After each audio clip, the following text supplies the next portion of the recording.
Mega love shout out. A blessed Sunday mga kaibigan, ako po si Tech Shider. Welcome po sa aking YouTube channel. At muling narito para ibahagi ang latest broadcast ng ating mahal na inang Reynang Helen Abdurrajak. Wala po talagang kadala-dala si PBBM at nag-organize pa sila ng kick-off rally nila sa Luneta. Nagbigay na po ng mga notices ang ating mahal na inang Reynang Helen Abdurrajak sa kanya, na wala ng extension ang kanyang pamumuno sa Malacañang. Nilinaw ng ating mahal na inang Reynang Helen, na walang kaugnayan ang mga loyal members ng ating mahal na inang Reynang Helen sa nabanggit na rally ni BBM. Nabasa ko na ini-promote sa website nila na puro pag-promote ng kanilang serbisyo lang ang nasabing rally. At puro entertainment lang ayon sa isang news media na taga-suporta ni BBM. Ang video na inyong mapapanood ay pagmamay-ari ng ating mahal na inang Reynang Helen Abdurrajak. All credit po sa ating Her Royal Majesty at sa ating beloved Princess Putria Meriam Aljam. Akin pong inilink sa may video description ang kanilang official YouTube channel at Facebook page. Ang video broadcast ay hindi po synchronized. Akin pong nilapatan ng video ng ating mahal na inang Reynang Helen. Atin pong panuurin. Assalamualaikum warahmatullahi wabarakatuh. Live from the land of our forefathers, this is Queen Helen Abdurrajak Elizabeth III. Magandang umaga po sa inyong lahat. Ngayong araw, nag-schedule sila ng rally, kick-off rally para palitan ang pangalan ng Pilipinas diyan sa Luneta Quirino Stand. Hindi po kasama ang grupo ng Lupasug Empire, ng Sultanato ng Sulu and North Borneo, ng Sultanato ng Maguindanao, Sultanato ng Lanao, Sultanato ng Palawan, ng buong Luzon, kasama ang ating Federation of Sultanate, diyan sa Panay Islands, Palawan, hindi po sila kasali. Subalit, pag merong nagsali at nakuha ng claimants, sa kanila po yan. Kasi, di ba, wala ng otoridad ang presidente, ang vice-presidente, ang buong gobyerno, ang militar, dahil nga September 16, 2023, tinapos na natin ang lahat ng pagbigay ng kapangyarihan sa Federal Republic of the Philippines Islands, siyempre suportado ng Federal Republic of Lupasug. Ngayon, hindi sila nakikinig. Nagbigay ako ng Notice of Absolute Authority noong January 22,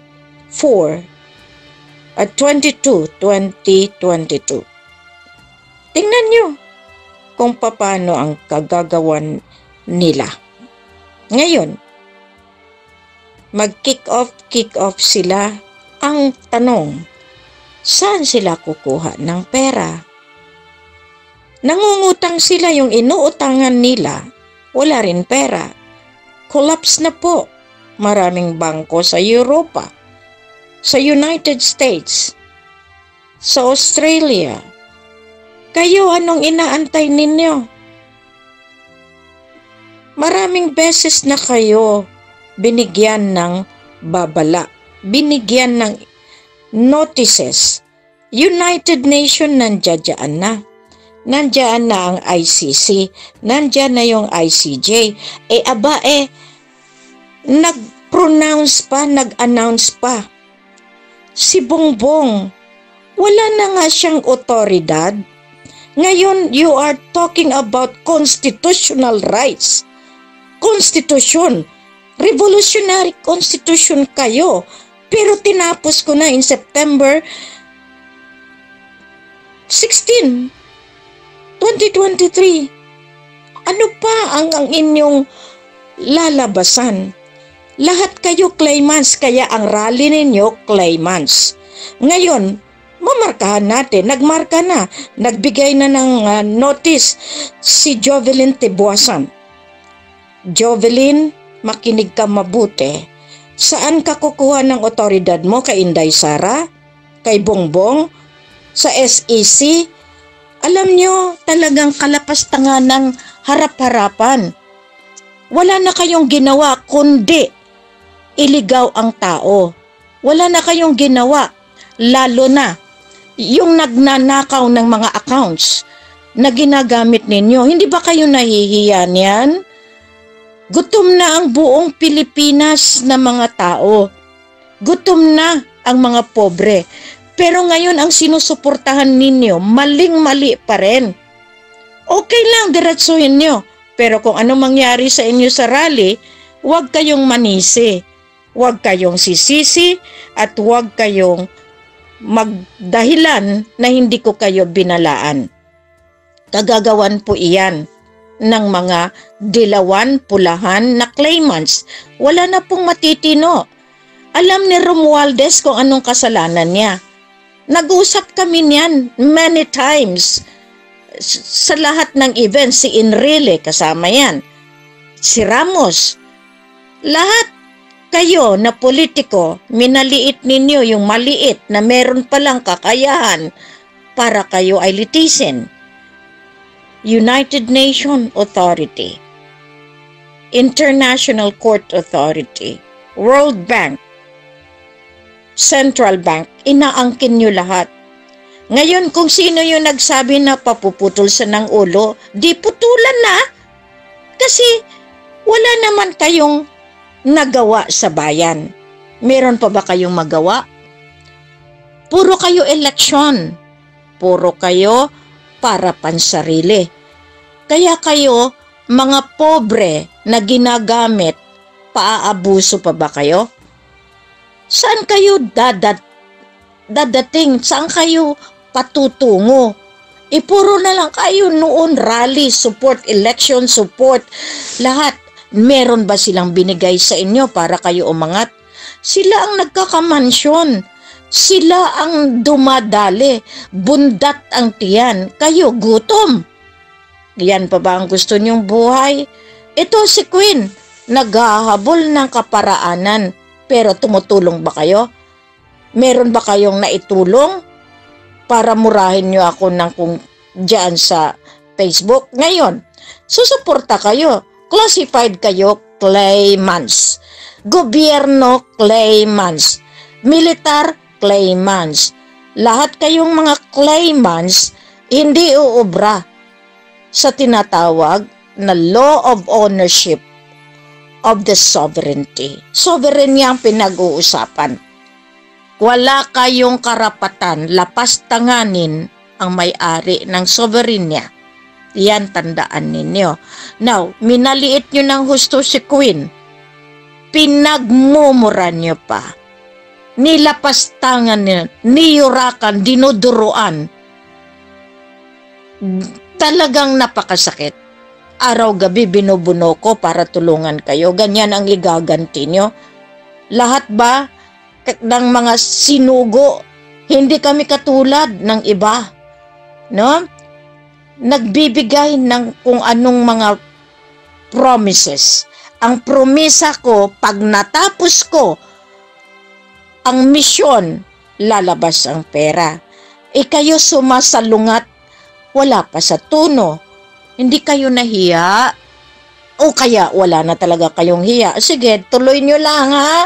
Tuloy nyo ang rally. Pero pag dumating na yung grasya, walang iiyak at magsusumamo pa.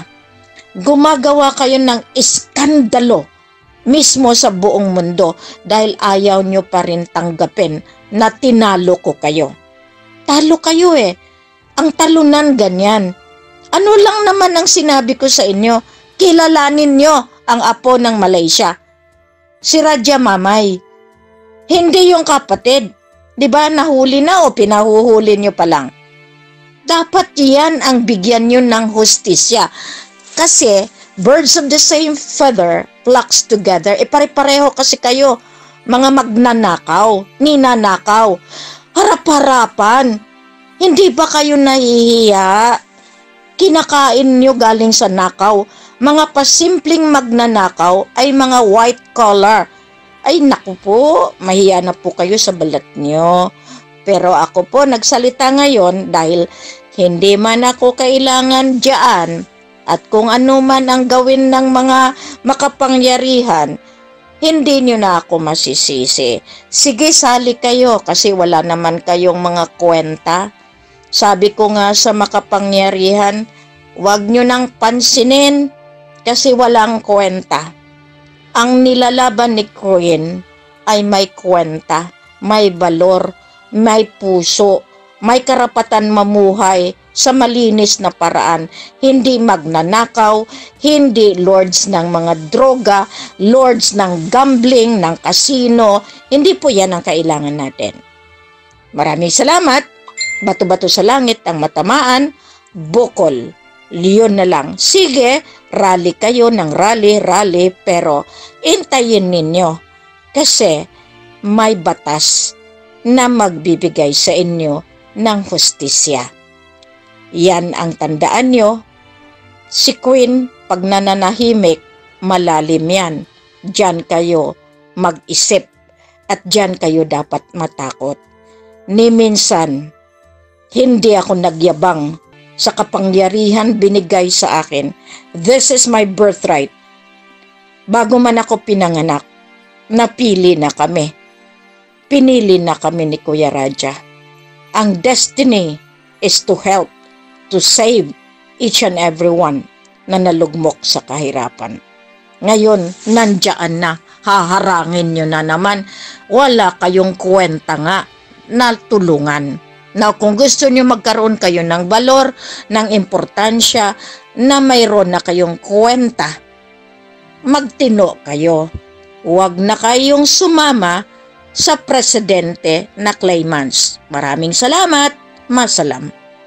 Maraming salamat po sa inyong pagsubaybay. Maraming salamat po sa inyong pagmamahal at pagsuporta sa ating mahal na Haring Roger Mamay. At sa mahal na inang Reynang Helen Abdurrahman Elizabeth III. Please like the video to support, at inyong i-share sa inyong social media communities. At kindly subscribe kung kayo po ay bago sa aking YouTube channel. God bless.